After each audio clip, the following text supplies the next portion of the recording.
Yellow duckies, and welcome back to my time at Sandrock. My name's Viola. If you like the video, hit the like button and subscribe if you haven't already. It really does help the channel. As the winter solstice approaches in-game, For our amazingly adventurous aristocrats. I have finished crafting all of the relics from the mole abandoned ruins, and I'm gonna set them up in the museum, and if we got some time I may go back to my place and read some of the books, do a kind of partial reading episode, and we can start working through those. Alright, so we're gonna change out some of these because some of these are bigger items. So we have a train model. Alright, and I'm actually gonna change up this one to the Great Wall display. There we go. This is going to change to our robot, because I really do like the look of him. He's a little rusty little robot. He's awesome. And I'm gonna change this one to the Elegance Wing. Yeah. There we go. Alright, and now over here we have a bunch of different donation locations.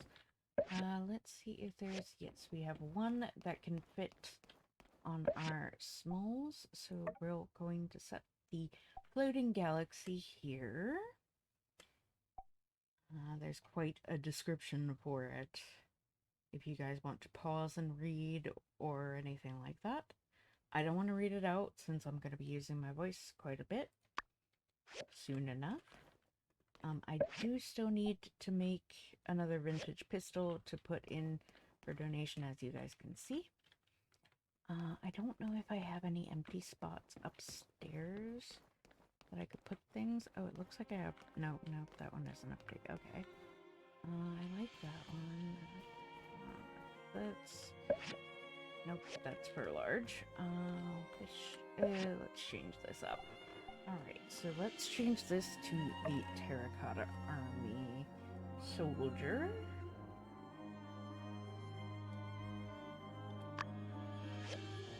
Although I do feel like he would fit on a small, but oh well. Let's see what else we got in here. For big. I like the ship wheel there. And the ship's horn over there. Oh, wait, there's some here? Oh, these are for smalls. Okay. Eagle, ship's anchor. Let's change this for the Ferris wheel. There, you guys can see the description. Let's display it. Okay. DNA model. Let's change that out for the sundial.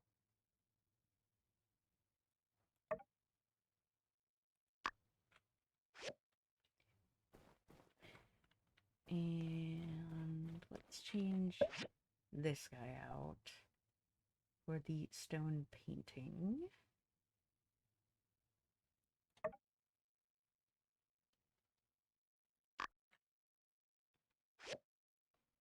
Alright. Let's go downstairs. And over here. We got double reward there. That's nice. Alrighty. So we have quite a lot of time to go back to my place and finish up this episode with some books. I will say that this is probably going to be my last episode of Sandrock until we get another major update. whether it be small bits of update or main story update, I'm not sure which, and I don't even know when it will be, considering the state of things in China, where Pathia is located as a base. And the fact that they had to break up this one because of all the trouble that they were having. So, we'll just have to see when that actually comes to be.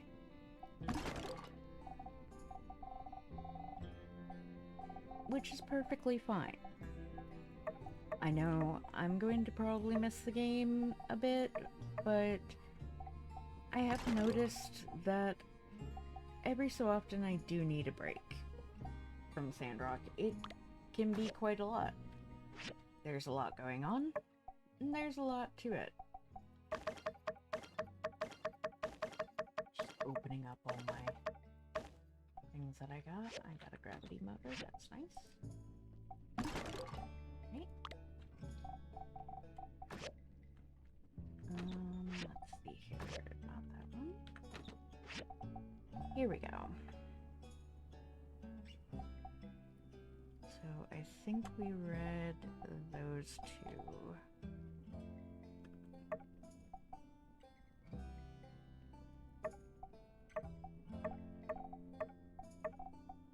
Okay. Just pulling out everything. I don't think we need Hicks letter yet. We already kind of read that.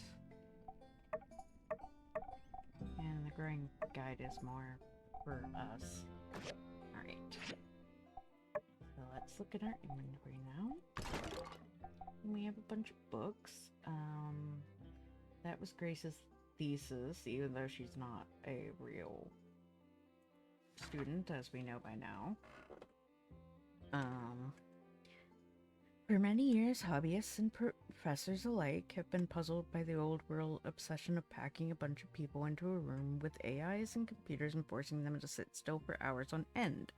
New artifacts procured from Sandrock's The Breach by myself, in assistance with Viola the Builder, have led to some interesting developments, some of which conflict with existing theories on the matter. It has been thought by some scholars that the majority of Old World citizens actually enjoyed congregating in this way, however. However, the discovery of a cache of printed out emails or electronic letters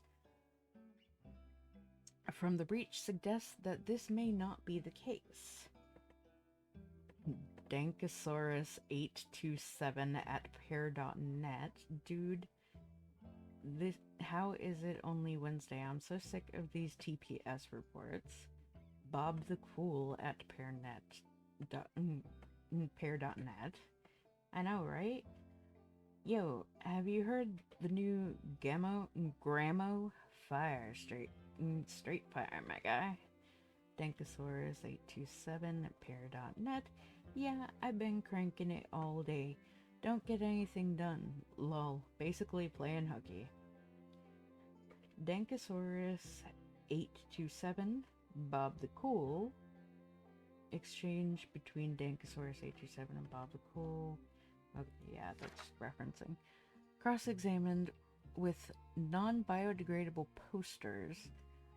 Gramo referring to old world band known as Gramophone Head. Attached. Found by Viola, it seems evident that these workers, among many others, did not in fact enjoy being in their old world office building. Hooky likely refers to the workers listening to music and intentionally ignoring whatever duties they were assigned.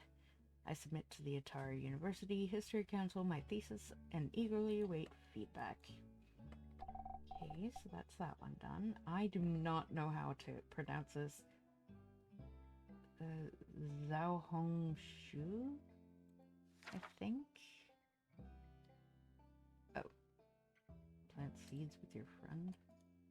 Okay, I don't know about what that's about. Alright. Agricultural cultivation in Sandrock. Following the recommendations of my friend Viola, I recently visited Sandrock, a desert town in the center of the Eufaula Desert.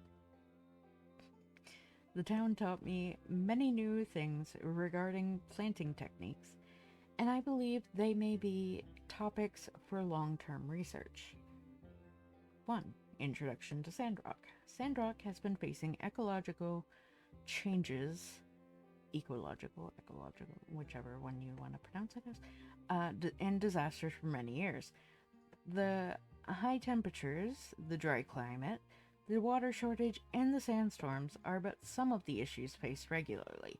Thus, the outdoor planting conditions are understandably poor. Their food production largely comes from the town's moisture farm. 2. Moisture farm planting in Sandrock. While visiting the town, I went to see their moisture farm. Zeke, their resident desert horticulturalist, taught me about the differences between their methodology and that of the other free cities. This was developed over decades of careful trial and error. I also learned that there are many varieties of wild flora which have excellent survival characteristics and growth prospects. He told me that current artificial hybridization cannot achieve the same results. Therefore, protection of the natural environment is of utmost importance. 3. Future direction. Sandrock is still facing many severe effects caused by ecological decay. The lack of water resources and sandstorms have adversely affected the environment and hindered outdoor planting.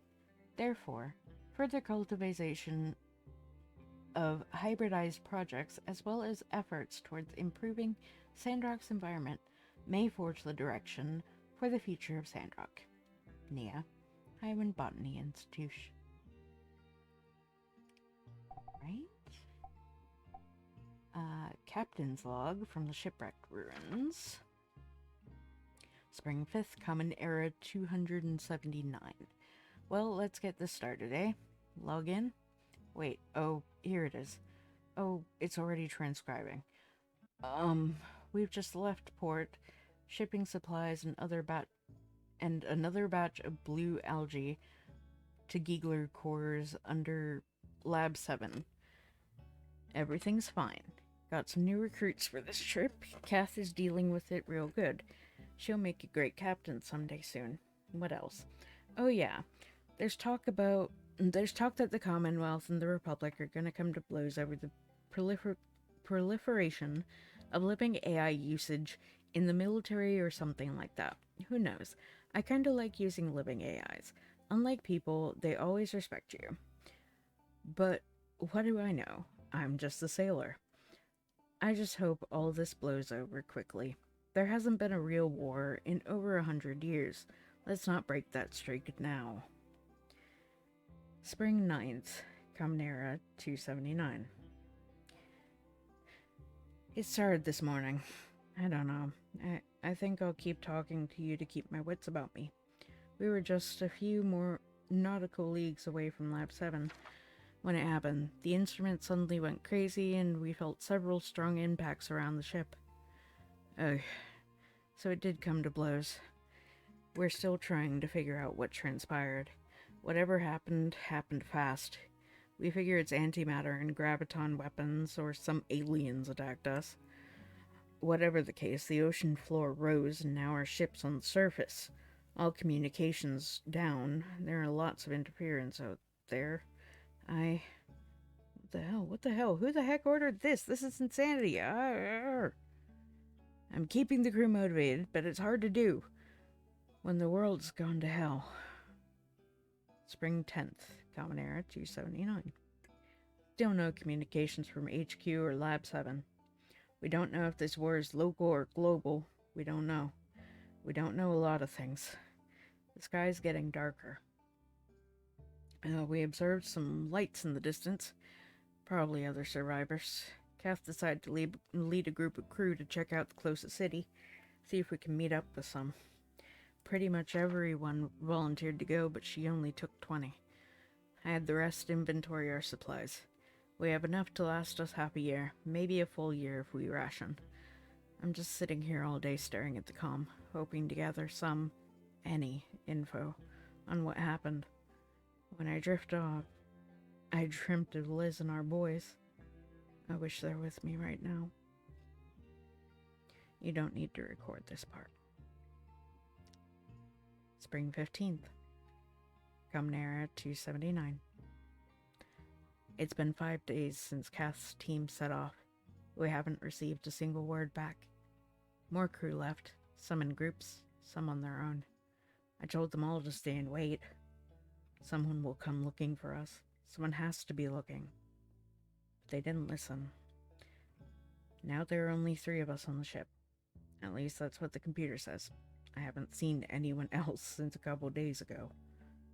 I received one message on the comms this morning. It was an emergency broadcast from 40 leagues away. I almost went at that moment. But I fear only death awaits outside. The sky is pitch black now, and the temperature's dropping fast. I don't know what to do. Summer 3 and Summer 3rd. Comnera 279. The computer says I'm the only one on the ship now. I checked to be sure, calling out everyone's names as I went around the corridors. The only company I have now are the AIs working on the ship. Most of them aren't that smart. The only one capable of any conversation is the caretaker AI. It told me today that it feels uncomfortable because it hasn't synced with its all source since that day. Imagine that. Tell me about it. Now that I'm the only one on the ship, food supply will last me over 50 years. If they're still good by then.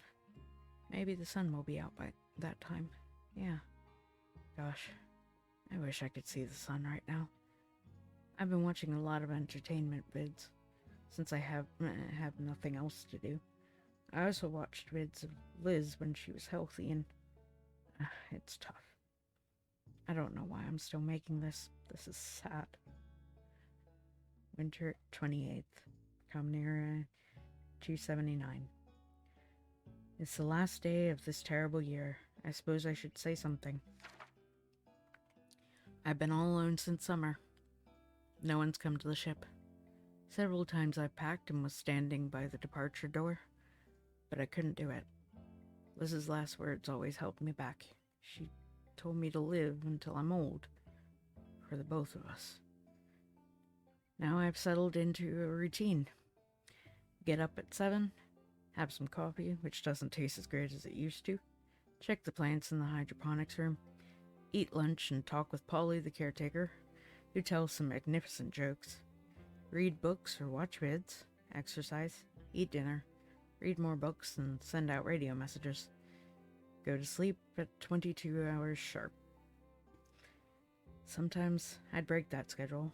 I'd just stare outside the window for hours on end. Polly told me I didn't even know what I was doing. I just feel numb about the whole thing. Anyway, Happy New Year. New Year really can't be worse than this one. Spring 9th, Comnera 289. Hello? Is this thing still working? Oh, good. It's been 10 years since the day the world went to hell. I'm pretty confident in saying that since it sure ain't getting since it sure ain't getting any better. It's a deep winter out there, blizzard conditions all the time, and very, very dark. I feel like I'm the last human left, the emptiness of it all. The years went by in a blur. I don't know what I've been doing for the last 10 years. Tried to keep myself busy, fixing the ship, maintaining the AIs, even went outside once in a while. But it's so hard to keep my promise, Lizzie. I'm so lonely. Summer 1st. Comnera 300. I just wanted to check in here for a bit. Last time I came into this room was 2-3 years ago. There's really no point coming in here anymore. It's not like the ship's going anywhere. I'm getting more and more introspective lately. Probably because I'm getting old. I've started to question some of the decisions I made in my life. What if I selected space navigation instead of navigation back in school? What if I settled with Liz in her humble hometown instead of chasing my captain dream? What if I went with Kath's team? Guess I'll never know. I've gotten used to being alone now. The emotional pain doesn't surface as much. Polly and the other AIs threw me a birthday party the other day. Surprised the heck out of me. But I really enjoyed it. I asked him if he ever had a girl AI he liked before, and he actually refused to answer the question. A cheeky little bugger. On a more serious note, the ship computer simulated that the weather outside would stay this way for a long time. Several hundred years, in fact. But you know what that means, right? There will be a day when the sun will shine again. Autumn 6th, Common Era 307. I'm dying. I know because I have this cough that's getting worse. I figure this is my final turn at this console logging in a captain's log. Polly knows about it too. He's been way too nice to me lately. I don't know how he'll be when I'm gone, and I'm sorry about that. It's been an honor to serve with him and all the other crew and AIs on this ship. I'll miss him. I think I also finally understood what Liz wanted of me. Sometimes life throws you curveballs and graviton bombs. But if you don't give up, eventually you'll find the joy and satisfaction you're looking for. You just have to have patience and never stop looking. If anyone reads this in the future, good luck. I hope you enjoy the sun. Lizzie, here I come. I know you'll be waiting for me at the gate. Signing off.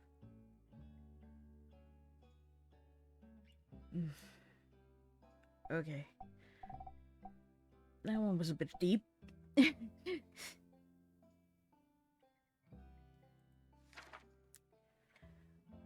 so this is Letter to the Lover.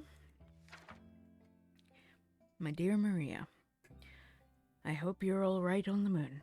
It's been so long, but not for a moment have I forgotten your face. Every time I close my eyes, I still see that smile I fell in love with. We've lost communication. It started with the lights, the shocks, then the ground came up. Our ship somehow ended up on dry land. No way of moving. No means to call for help. We don't know where we are or what has happened. Only thing I wish is that I may someday return to you. I don't know if this note will ever reach you, though. The sky has been getting darker, and I've closed myself in my quarters. Kath took a group out to explore and look for help. We haven't heard back. Only the unluckiest remain, it seems. I don't know how long I can hold out in here. I'm terrified of what happened to our world. I'm terrified of what might have happened to you. I want to find a way to reach you. I hope this message reaches you somehow. But I fear I'm writing in vain.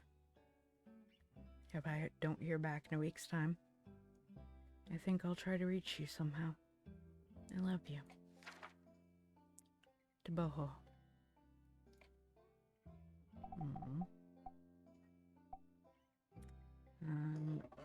Not sure if I've read this before. The biolab research notes. I may have. Let's see. Test 1 was a resounding success. The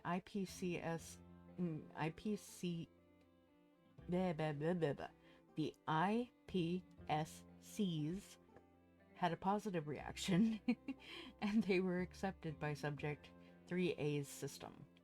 We must attempt modification in vitro. The desired results are likely to be achieved. Subject 5C rejected the blastocyte cyst injection, and thus we failed to inject the required cells. Subject 8F, however, accepted the MCPH1 and has shown significant development in neurological function. We are yet to do follow-up tests to quantify development, but preliminary observations appears positive. We're currently awaiting results from Under Lab 7. Please return with their samples. Okay. Giegler training document. Giegel and you. Some call it nepotism, we call it family. So welcome to the Giegler family. We're a company that really cares. With a groundbreaking profit-focused value system, Giegler Core cares about results. Record-breaking research, record-breaking profits. With the new abandonment of our outdated mantra, don't be completely bad, we've really opened up to a new age of creative freedom. The world has been concerned with things like ecological balance and the slow downfall of civilization. But really, what has the globe ever done for us? Our industry first approach means we maximize profits while ignoring any consequences that may affect the environment. This approach is what defines Giegler as a company, pushing on regardless. Make history by changing the future. You'll be joining our biological research lab. This is where the animals of the future are made. Ever dream of a rat with the decision-making of a college student? A kangaroo specifically designed to box? Anything you dream, we can do. With our expertise in insert field here, you'll make a valuable asset to our global team. With our legal binding contract, I'm sure you'll stay for a long, long time. Welcome aboard. You're lucky to be here. Ugh, that hurt. Alright, here we go. Our core values. Customer focused, profit driven. Giegler keeps customer focused. The balance between customer-facing products and profit margins is a fine line. Giegler makes sure that the company stays firmly in the profit-driven side, while providing an adequate end user experience for the customer. Being good is not the end. Ethics need to be pushed. Without live testing, we wouldn't have phasers. Without biological tests, we wouldn't know that laser lipstick is safe for public use. If Giegler doesn't push the boundaries of what is acceptable, then society will falter, and progress will stop. Therefore, we have altered our previous message of don't be completely bad to don't be completely bad unless it's for a really good reason. Would you sacrifice 1 to save 5? How about 1 to save 1,000,000? Modern society is full of complex ethical questions, and Giegler Core does not claim to have the answers. Note from lawyers, Giegler Core does not hold any stance on what is ethical, and this passage is used as purely hypothetical fashion. But we do act in what we consider to be ethical. So in this modern world, what is evil? Is redacted evil? Is redacted or redacted evil? Well, if redacted is evil, then why would redacted be moral? These questions have plagued companies throughout history. So, faced with surmounting pressure for accountability, we decided to change our focus to having good reasons. This decision gave us substantial freedom to push forward in the direction we believe humanity should go. Giegler Core. Alright, Pioneer. By the age of darkness, many brave adventurers risked life and limb to access new lands and bring more opportunities to mankind. This book will tell the stories of several of these famed individuals, to be continued. Apparently it's not in yet. And then we have a ton of around the world in however many days, but it's fine. And once again, it is a to be continued, but here we go. In today's world, various places are not as closely linked as they used to be. Brave pilots use various kinds of flying machines to travel around the world, the significance of which claws its way into every asset of our lives. This book tells the adventures of these brave aviators, hoping to instill the joy of flying to our readers. To be continued. So that is all the books that I currently have. And it is also all the time I have today. So, once again, this is probably going to be our last episode for a little while. Thank you all for watching. Please like, comment, share, and subscribe. Don't forget to ring the bell icon to keep up to date on all the videos, and remember to free the feral wildflower in you. And I'll see you in the next update. Bye-bye.